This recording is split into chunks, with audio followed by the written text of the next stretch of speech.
બેટા દીપક, તારા મિત્રને ઘરેથી વાંચન કરીને. હા બાપુજી, તમે પેપર તો વાંચો છો, પણ પેલા રામજી કાકાના ઘરેથી આવેલી કંકોત્રી તમે વાંચી કે? ના બેટા, ક્યાં છે એ કંકોત્રી? અરે આ રહી.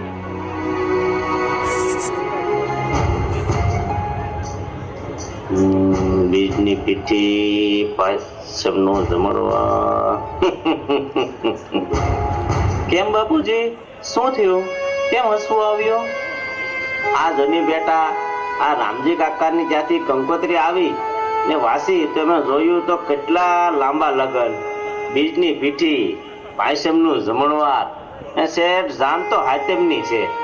તો અહીંયા કઈ 5 જણાએ બેસીને વિચાર્યું નહીં હોય કે આવી રીતના લગ્ન રાખવાથી કોઈ બહારથી આવવાના હોય, મુંબઈ છે, સુરત છે, આપણા કુટુંબવાળો બહારથી આવે ને બધાને પરીક્ષાનો ગાળો છે, તો એને કંઈક વિચારવું જોઈએ કે એટલા બધા લાંબા લગ્ન ન રાખાય, કંઈક નજીકમાં રાખવા જોઈએ.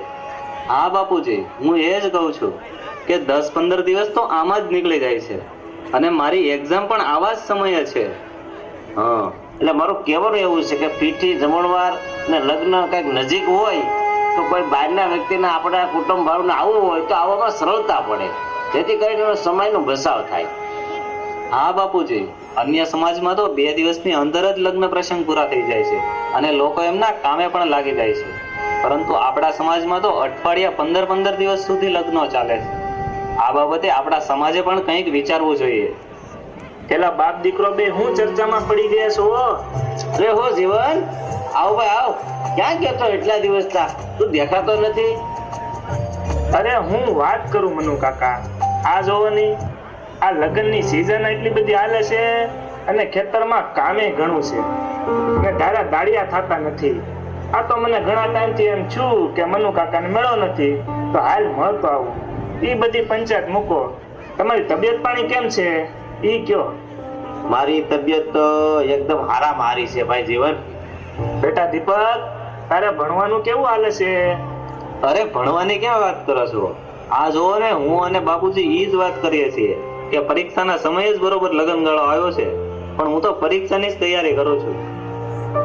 કેમ મનુ કાકા, આજે દયા દેખાતી નથી? હું જ્યારે પણ તમારી ઘેર આવું ત્યારે દયા તો પાણીનો ગ્લાસ લઈને આવી જ ગઈ હોય છે. કેમ કઈ બહાર ગઈ છે? દીકરી દયા વાડીએ ગઈ છે, હમણાં અહીંયા આવતી જ હશે. તે બાકી મનુ કાકા બોલો, બીજું છે તો સુખ શાંતિ ને? હા જીવન, ભગવાનની દયાથી આપણે સૌ સારાવાના છે, પણ ચિંતા તો આપણે આ એક જ વાતની છે કે આપણી દીકરી દયા નહીં, તે હવે ઉંમર લાયક થઈ ગઈ છે. આપણે સમય પ્રમાણે એના માટે કોઈ સારું પાત્ર મળી જાય તો આપણે એને સાસરે વળાવી દઈએ તો આપણા માતા પરિવાર હળવો થઈ જાય.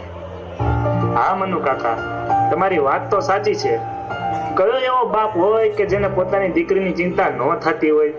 પણ મનુ કાકા, તમારી એક વાત મને બહુ ગમી હો, કે સમય પ્રમાણે દીકરીને સાસરે વળાવી દેવી જોઈએ. ખરેખર મનુ કાકા, આપણા સમાજની બહુ મોટી નબળાઈ છે કે ઉંમર લાયક દીકરી થઈ ગઈ હોવા છતાં પણ હારામોળું ઘેરા જ કરે છે. સમય પ્રમાણે તો દીકરી તો સાસરે જ શોભે ને. અરે આ મનુભાઈ નું ઘર છે કે? હા ભાઈ, આ મનુભાઈ નું ઘર છે. આવો આવો. પણ ભાઈ, તમારી મને કાંઈ ઓળખાણ ન પડી. અરે કેમ મને ન ઓળખો? વાહ, મુળુભાઈ વાય બોલતા નહીં, એનો દીકરો વાલજી. આ તમારા હમણાંની નીચે મોલી ખૂણામાં વાવી રહી, એ મારા બાપાએ જ ગોળેલી. પણ ત્યારે તમે નાના નાના લાગતા ને, એટલે તમને કદાચ મગજમાં નહીં હોય. બાકી મને નાતમાં કોણ નથી ઓળખતું.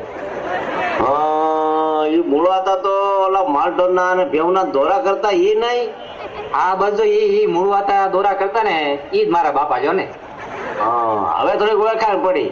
કારણ કે એકવાર રામાતાની ભેર બીમાર પડી ને, તે મને કે હાલો ની મનુભાઈ, તમે ગયા ને અહીંયા ભાઈ દોરા દગા કર્યા હતા ને, એટલે મને ખબર. નકર કે આમ તો મૂળવાતા ઓળખતો નહીં હું.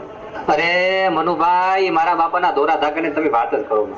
મારા બાપા છે ને, એ હાથ ગાંઠો વાળી અને ધવાડો આપે ને અને દોરો કરી દે, એટલે તમારે ગમે એવી ભે ન હોય, એ બોઘરા ને મોઢે દૂધ કરે. અને મનુભાઈ, એવું નથી કે ખાલી ભેહુના અને માળઢોરના દોરા ધાગા કરે. અરે મારા બાપા તો ગમે એવો કોઈ ઝપટમાં આવી ગયો હોય, કોઈને પગમાં હાંજ્યો વાવ હોય, કે કોઈને માથું દુખતું હોય, ગમે તે હોય નહીં, કે એક દોરા ધાગામાં તો બધું ચોખ્ખું કરી દે. આ મારા બાપા દોરા ધાગા અને સમાજ સેવાની તો વાત જ તમે કરો માં. હા ભાઈ હા, સેવા ભાવિક માણસોની તો વાત જ આખી અલગ છે હો. પણ વાલજીભાઈ તમે આ બાજુ કેમ ભૂલા પડ્યા? અરે મનુભાઈ, તમારે ઘેરે મારા દીકરાનું માગું લઈને આવ્યો છું. વાલજીભાઈ આ બધી વાત તો બરાબર છે, પણ આ ખંભેટવાલ એ વાત જરા મને અજુગતી લાગે છે. અરે તમારા ગામના પેલા વીરાતા નહીં, અઠવાડિયા પેલા ઓફ થઈ ગયા. હવે એનું આજે નોમું હતું એટલે એ નોમામાં આવ્યો હતો. આ તો મને એમ થયું કે આ ભેગો ભેગ મારા જીવલાનું માગું નાખતો જાઓ એટલે એક ધકે બે કામ પતી જાય. બાકી મનુભાઈ તમને તો ખબર છે અત્યારે કામની કેટલી લેફ્ટ છે, ઘડીકની કોઈને નવરાઈ મળતી નથી. હા ભાઈ હા, વિરાતા મોતમાં ખાટી જાઓ. બરાબર 11 સદીને તે દિવસે એનું ભવિષ્ય થયું, એટલે એની સમજણાત્રમાં તો અમે પણ બધા હતા. હા એ તો મેં તેથી તમને અહીંયા જોયા હતા, પણ તમે છે ને બધા માણસોને વસાડે બેઠા હતા. નકર મારે તેથી શમશાન યાત્રામાં જ મારે તમને વાત કરવી હતી, પણ તમે બધાને વસાડે બેઠા એટલે વાત કરવાનો કઈ મોકો મળ્યો નહીં. પણ આ તો શું છે, આજે હું અહીંયા નોમામાં આવ્યો એટલે હજી ખીચડી બને છે, એટલે મને એમ થયું કે આજની ઘડી મનુભાઈ અહીંયા જરાક વાત કરતા હોઉં. અને જો મનુભાઈ, આપણે છે ને બીજી કોઈ વધારે ફૂલની વાત નથી. ભગવાનની દયાથી એક દીકરો છે અને 10 વીઘા જમીન આપણા હાથ ઉપર છે. એ બધું તો ઠીક, પણ વાલજીભાઈ તમારો દીકરો કામ ધંધો શું કરે છે? મારો છોકરો તો એન્જિનિયર નું કરે છે, અને એમાંય મનુભાઈ મારા છોકરાને છે ને કોઈ જાતનું વ્યસન નથી. અને મારી જેમ મારો દીકરાને પણ ગામમાં કોઈ ઓળખતું ન હોય ને એવું કોઈ દી બને જ નહીં. અને એમાંય જો મનુભાઈ તમારે મારા દીકરા જીવલાને જોવો હોય ને તો એક કાકો દીકરો હમણાં અહીંયા આવે જ છે, તમતા જોઈ લેજો રૂબરૂમાં. જીવલા તારા બાપાને ફોન કરીને કેમ આ ઘર મળતું નથી?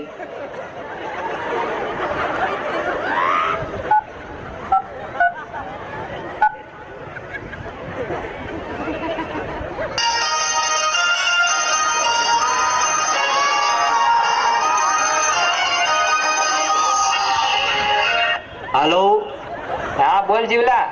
એ બાપા, મનુભાઈ નું ઘર કઈ ઠેકાણે આવ્યું છે? કાંઈ નું જડતું જ નથી. એ ઘર એ ગામનો ઢાળ સડતા નવી નિહાળ છે ને એની પાસે જ છે. હા તો લ્યો આગળ પોગી ગયો. જો મનુભાઈ, હું મારો વાત કરતો હતો ને એ મારો જીવલો અને મારો ભાઈ નાનજી બે આવે જ છે. એ બાપા, હું તો હવે થાકી ગયો. કેમ જીવલા, શું થયું? અરે આટલું કઈ ખાચા ખોચીમાં ઘર હોતું હોય છે. હું તો કયું નો શેરીઓમાં આટા મારું છું, જડતું જ નહોતું. અરે જીવલા, એ અજાણ્યા ગામમાં તો એવું થાય દીકરા. જો મનુભાઈ, હું વાત કરતો હતો ને આ મારો દીકરો જીવલો ને આ મારો નાનો ભાઈ નાનજી. અને મનુભાઈ, તમે કદાચ મારે ઘરે દીકરી આપો ને તો એમાં કઈ વાંધો નથી હો, કારણ કે આપણે છે ને બધા અંદરો અંદર એકબીજા કુટુંબ જ થાય છે. હવે તમારા મોટા ભાઈ રામભાઈ નહીં અને એના હાડા જોધાભાઈ છે કે નહીં, અને એનો નાનો ભાઈ દેવજી, એ અમે એકાબીજા હાટુ ભાઈ જ થાય. અને એમાંય મારા જીવલા જેવો દીકરો તો તમને 12 ગામમાં ક્યાંય નહીં મળ્યો. હા વાલજીભાઈ, તમે કયો એ વાત બધી બરાબર છે. દીકરી હોય ત્યાં ભાઈ 100 પૂંજા પડે. કુટુંબની ઘેરે જ કુટુંબ આવે ને, એ આપણા હાથની વાત થોડી છે. લગત હારા હોય તો થાય, એમાં શું? જો મનુભાઈ, દીકરી તમે આપો કે ન આપો એ વ્યવહારની વાત છે. તમે એમ કહો છો કે લખણ સારા હોય તો થાય, એ વ્યાજબી ન લાગ્યો. વાત વ્યવહારે કરો તો મજા આવે. બાકી મારા જીવલામાં લખણમાં કઈ વાંધો નથી હો. હવે તું સાનો મોર એની એ લખણની વાત ન કરતા લખતની વાત કરે છે. લખત તો વાંધો નહીં. એ જીવલા, માવો બને તો મગજ તપી ગયો. હા યા કાકા, એ કરું.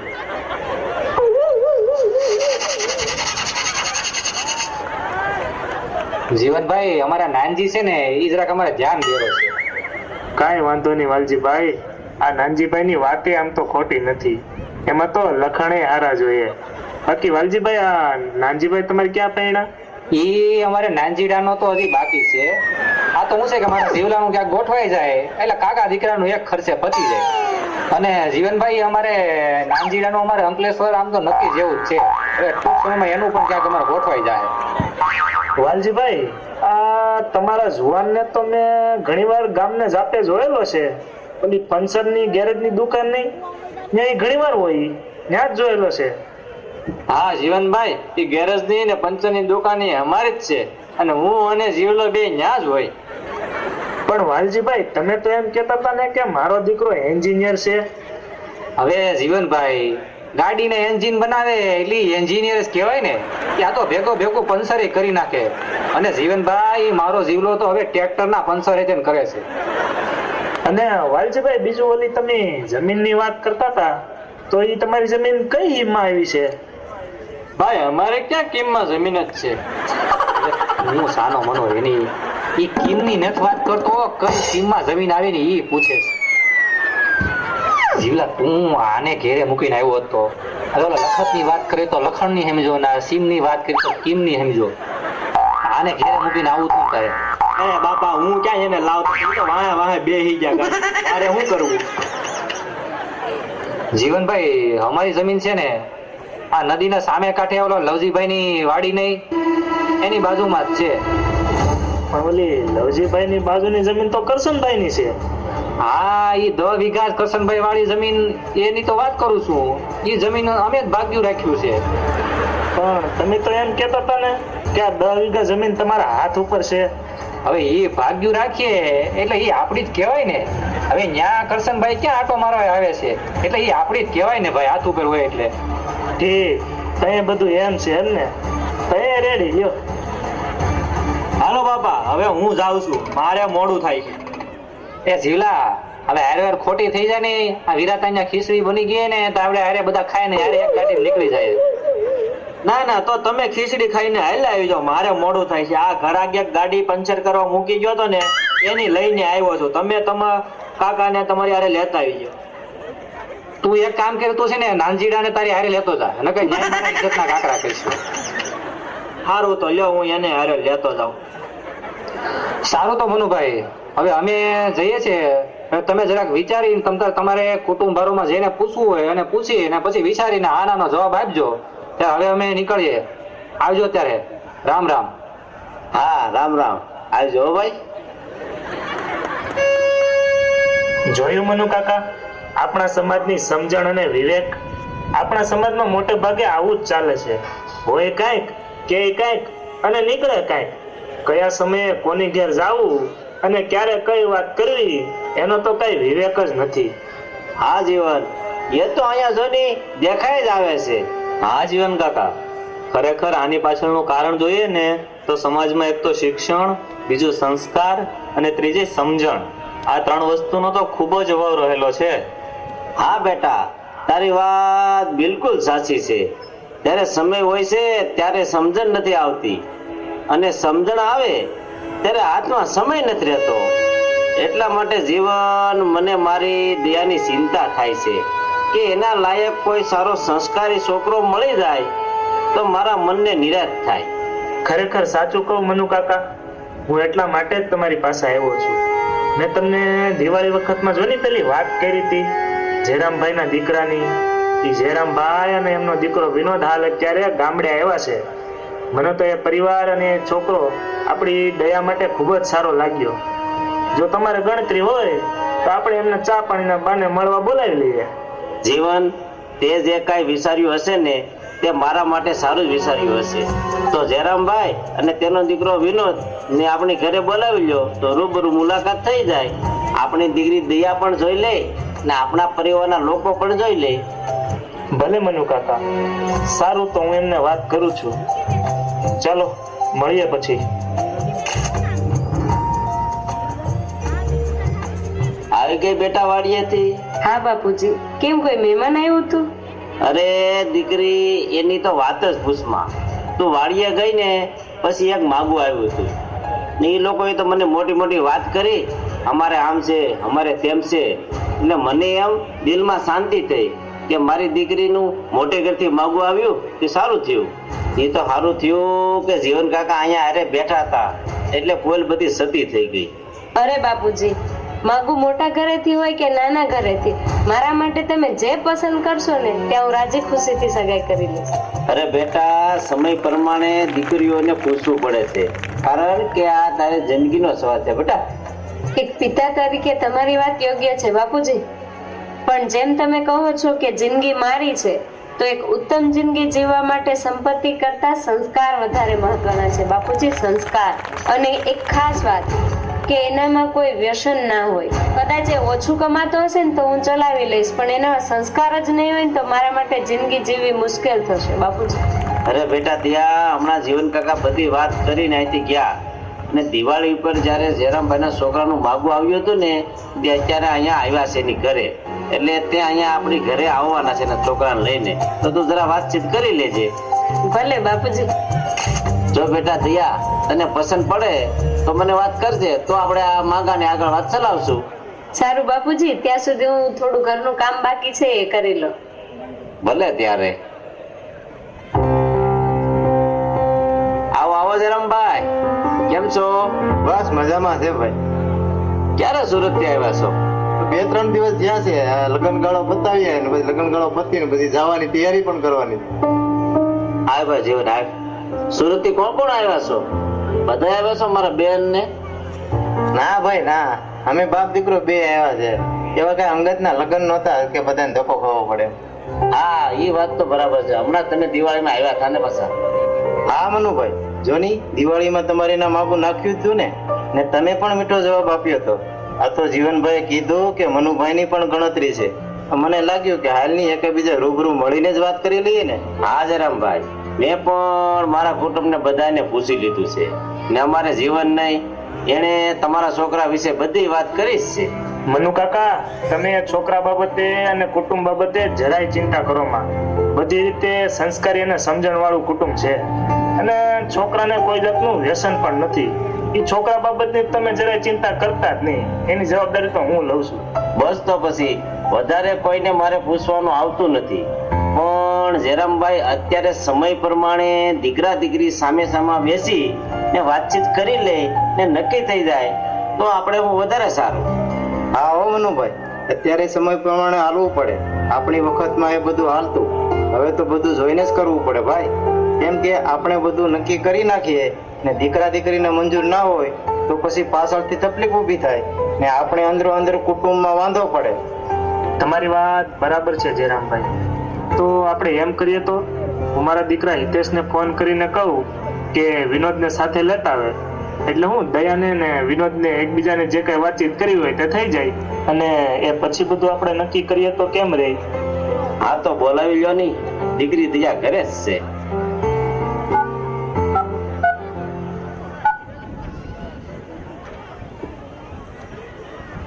જય સ્વામિનારાયણ હિતેશ, ક્યાં છે બટા?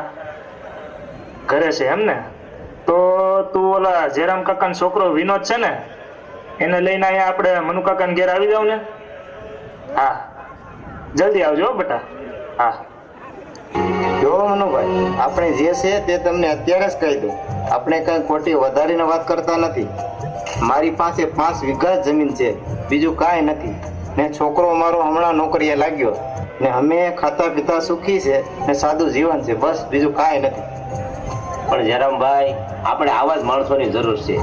આપણી ઘરે કઈ ફૂલ ફાટી નથી જતી. હું પણ સારા વિચારો કે આવા સાત્વિક માણસો હોય ને તો જીવન જીવવાની મજા આવે જયરામભાઈ. બાકી આપણે કઈ એવું થોડું છે કે મોટા ઘરનો મોહ છે. હા મનુભાઈ, આપણે બધા હરખા જ છે, એમાં કઈ કોઈને કઈ કેવું પડે એમ નથી. મારી ઘરે હું છે તમને ખબર હોય, તમારી ઘરે હું છે મને ખબર છે, એમાં કઈ કોઈને કઈ પૂછવાની જરૂર નથી. હા એ વાત તો બરાબર જ છે ભાઈ. હા હિતેશ, કેમ છે ભાઈ? મજામાં છું. આવો. દીપક, તારે પરીક્ષા પૂરી થઈ ગઈ છે ભાઈ? ના ભાઈ, આવનારા લગ્નગાળાના સમયમાં જ મારી પરીક્ષા ચાલુ થાય છે. બેટા દયા પાણી લાવજે. હા બાપુજી. જો મનુ કાકા, આ છે જયરામભાઈ નો દીકરો વિનોદ. સુરત એસએમસી માં મહેસૂલ વિભાગમાં હમણાં જ નોકરી મળી છે, અને જયરામભાઈ નો પરિચય તો તમે હમણાં લીધો. હવે દયા અને વિનોદ એકબીજાનો પરિચય મેળવી લે ને જે વાતચીત કરી હોય એ કરશે. તો મનુ કાકા, આપણે ચાલો નવા મકાને થતા આવીએ, ત્યાં સુધીમાં દયાની ને વિનોદની વાતચીત પણ થઈ જાય. ભલે ત્યારે. હાલો જયરામભાઈ, જીવનભાઈ નવા મકાન થતા આવીએ આપણે તો.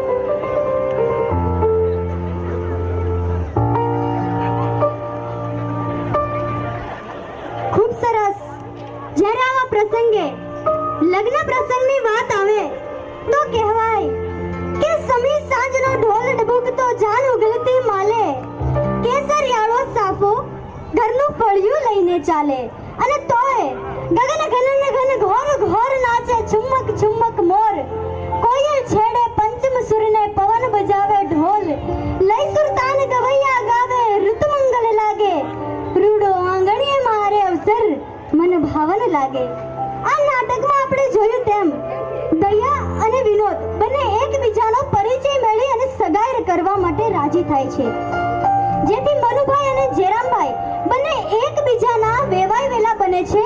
અને થોડા સમય પછી દીકરીના પિતા મનુભાઈ એ જેરામભાઈના કુટુંબીજનોને પોતાને ઘેર તેડાવે છે અને એવા સમયે લગ્ન પ્રસંગની વાત પણ નક્કી કરે છે. તો હવે આપણે આ અધૂરા નાટકના પ્રસંગને આગળ વધારીશું. તો જોઈએ નાટક.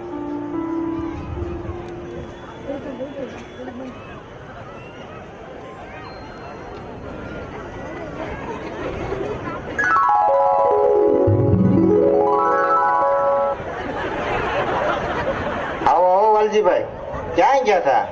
આપણે હમણાં નીકળ્યા હતા તો અરે કેમ મોડું થયું? અરે જેરામ પટેલ, હું આ મારા જીવલા હાટું દોડા કરું છું. એટલે આના ગામમાં ઓલા કાનાભાઈ ની ન્યા મેં મારા જીવલાનું માગું નાખ્યું હતું, અને ત્યારે છે ને એને મને મીઠો જવાબ આપ્યો હતો. એટલે આ તો અહીંયા હારવાર આવ્યો છે તો મારે એક ધકે બે કામ પતી જાય એટલે ન્યાનો જવાબ લેવા ગયો હતો. વાલજી, એમ કઈ એક ભેગે કામ ન પતે. દીકરાની સગાઈ કરવી હોય ને તો પગના તળિયે કામ છે. તારે તો બધું એક ક્યારે કામ પતાવી લેવું.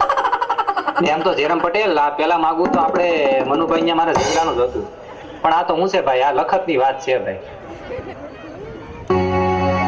મનુભાઈ, તમે પેલા વાત કરી હતી ને કે લગ્નનો ચાંદલો પેલા ને પછી સગાઈનું શ્રીફળ, તો મારું એમ કેવું છે કે અત્યારે બધા કુટુંબ વાળું બેઠા તો લગ્નનું જ અત્યારે જ નક્કી કરી નાખીએ તો એકબીજાને કામની ફેર રહે.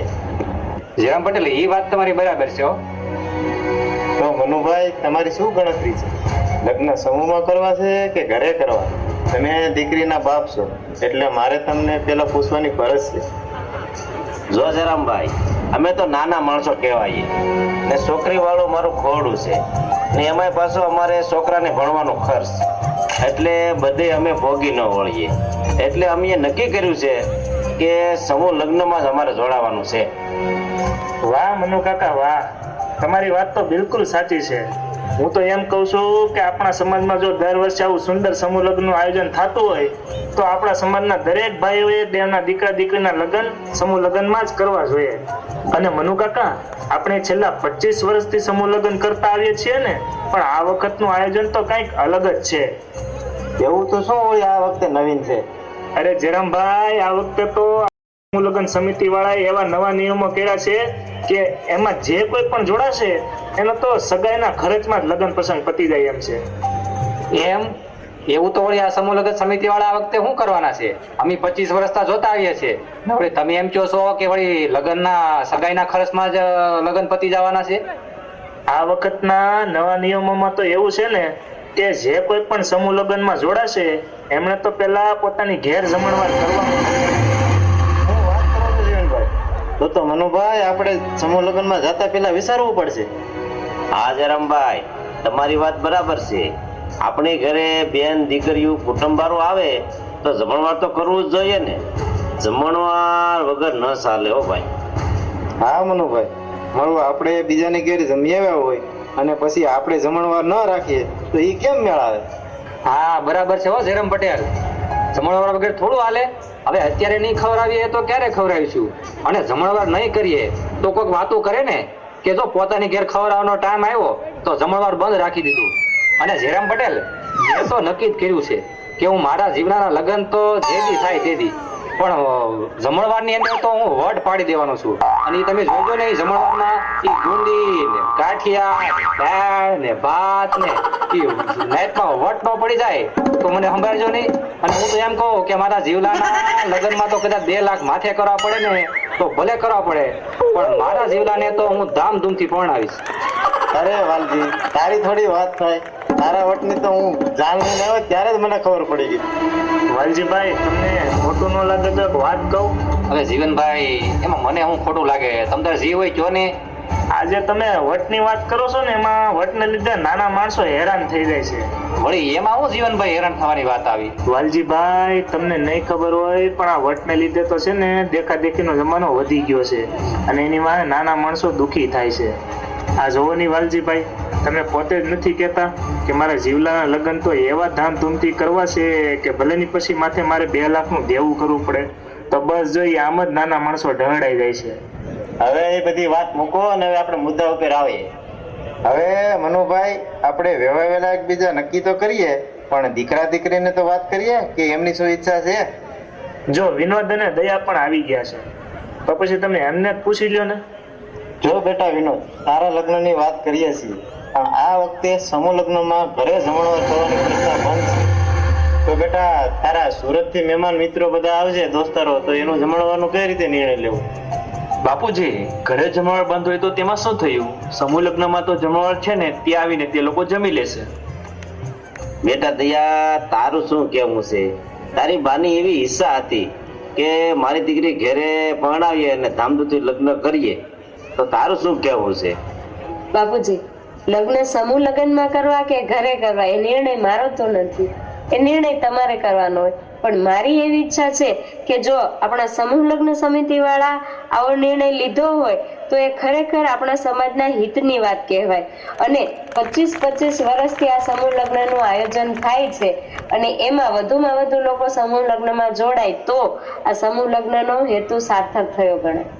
હું પણ દયાની વાત સાથે સહમત છું. અને બાપુજી, તમે તો અત્યારે વિચાર કર્યો, પણ મેં અને દયાએ જ્યારે પહેલી મુલાકાત થઈ ત્યારે જ નક્કી કરી લીધું હતું કે જમણવાર તો શું, આપણે ફૂલેકું બેન્ડ પાર્ટી જેવા ખોટા ખર્ચા નથી કરવાના, જેમ બને તેમ ઓછા ખર્ચે અને સાદાઈથી જ લગ્ન કરવા.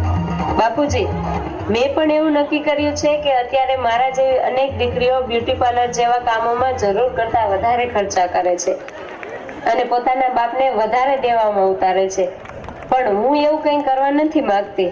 અને બાપુજી, લગ્નના આવા ખોટા ખર્ચા કરવા કરતા એનો ખર્ચો દીપકના ભણતર પાછળ કરીએ તો એની જિંદગી સુધરે અને એ ભણી ગણીને આગળ આવશે.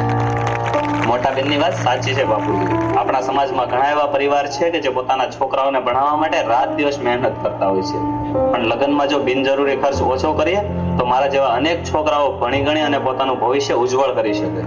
બેટા દયા, તું એ બધી વાતો કરે છે એ તો બરાબર છે, પણ મને એ નથી સમજાતું કે તને અચાનક આ વિચાર આવ્યો કાથી કે સમૂહ લગ્નમાં બાપુજી જોડાવું છે? એમાં એવું છે ને બાપુજી કે મારી પેલી બેનપણી ની રેખા, એના લગ્ન પણ સમૂહ લગ્નમાં જ છે અને તમને ખબર છે ને એના બાપુજી તો કેટલા પૈસાદાર છે, તેમ છતાંય એ તો સમૂહ લગ્નમાં જોડાયા છે. અને બાપુજી, તમને ખબર નહીં હોય એના નીતિ નિયમો તો કેટલા કડક છે કે બ્યુટી પાર્લરમાં નહીં જવાનું, જમણવાર નહીં કરવાનું, કંકોત્રી નહીં છપાવવાની, શૂટિંગ નહીં કરવાનું, એવા તો ઘણા નિયમો છે. અને ફી 11,000 તો ફી છે બાપુજી.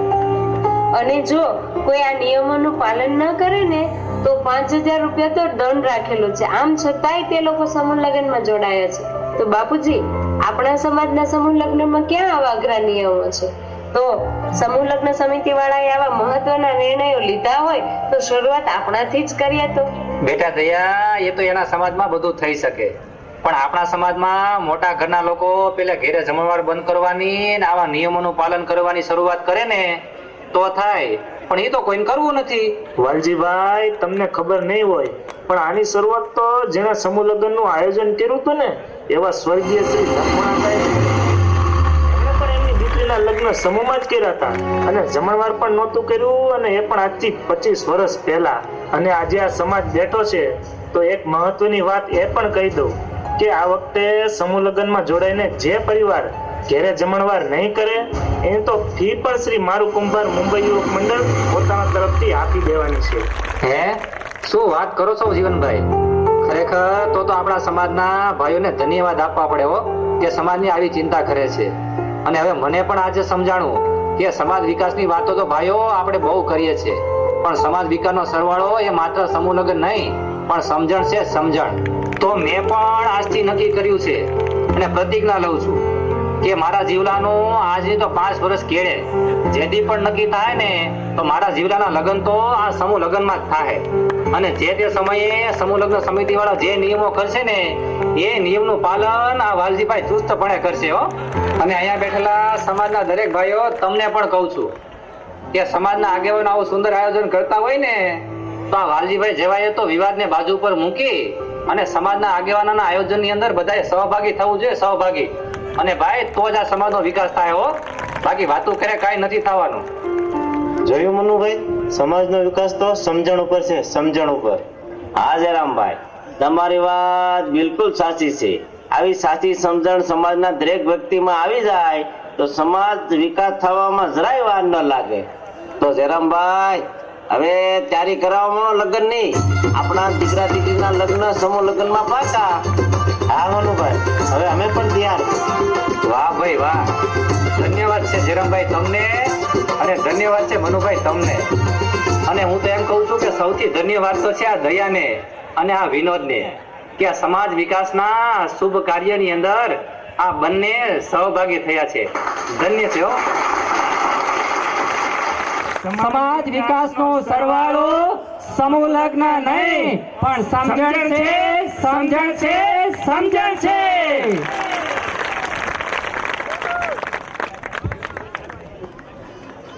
ધન્યવાદ નાટકના તમામ પાત્રોને કે જેઓએ ઘણી જ ઊંડી સમજણ દર્શાવી. પરંતુ હવે વારો આપણો છે કે આ 30 મિનિટના નાટકના માધ્યમથી દર્શાવેલી સમજણ પ્રમાણે ચાલવાનો પ્રયત્ન કરી અને આ નાટકને વાસ્તવિકતામાં પરિવર્તિત કરીએ તો જ સમાજનો સાચો વિકાસ થયો કહેવાય. નહીં તો આ નાટક તો એક નાટક જ રહી જાય. આ નાટકમાં આપણે જોયું તેમ સમજણની એક યોગ્ય રજૂઆત કે જે વિવાદિત વાતોથી ઘેરાયેલા એવા વાલજીભાઈના વિચારોમાં પણ પરિવર્તન લાવે છે. આવી જ રીતે મનુભાઈ અને જયરામભાઈ પણ એકબીજાની વાતમાં સહમત થઈ અને સમાજના વિરાટ કાર્યમાં સહભાગી થાય છે.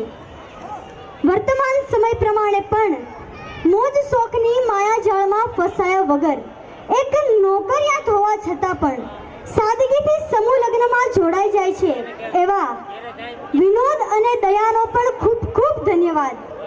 અંતે વધારે કશું ન કહેતા તમામ જ્ઞાતિબંધોને મારી નમ્ર વિનંતી છે કે સમાજના ઉત્તમ નિર્ણયમાં સમાજ સાથે જોડાય અને કાર્ય કરતા ભાઈઓ સાથે ખભે ખભો મિલાવીને કાર્ય કરે તો જ સમાજનો સાચો વિકાસ થયો કહેવાય અને તો જ શ્રી લક્ષ્મણ આતાને આંખોએ જોયેલા સમાજ વિકાસના સપના સાર્થક થયા કહેવાય. આ પ્રસંગે સમાજ વિકાસની સાથે જ્યારે શ્રી લક્ષ્મણ આતાનું નામ જોડાય તો કહેવાય કે સત્તાની અમોની જાલ ધારા કેરી ચુંગાલ ભોળો ગંગાલ કાજ ફાસલા પસારે ધનિકો માં લંત મુક્ત ગરીબોના લાલ રગ કે સત્તાના ભક્ત આજ શોષે કર ભારે બહુદેના સત્ય જયા જીવન નરગરિય થયા બંધુત્વ શયા પ્રાણ નવરચ ના માગે જાગો જાગો ગુલામ આવી પહોંચ્યા મુકામ ઇન્સાફી તખ્ત પર કરાલ કાલ જાગે દેવા ઘાતીને દંડ ખોર કાલ જાગે. હવેનો કાર્યક્રમ હું હસમુખભાઈને કહીશ કે તેવું નિભાવશે.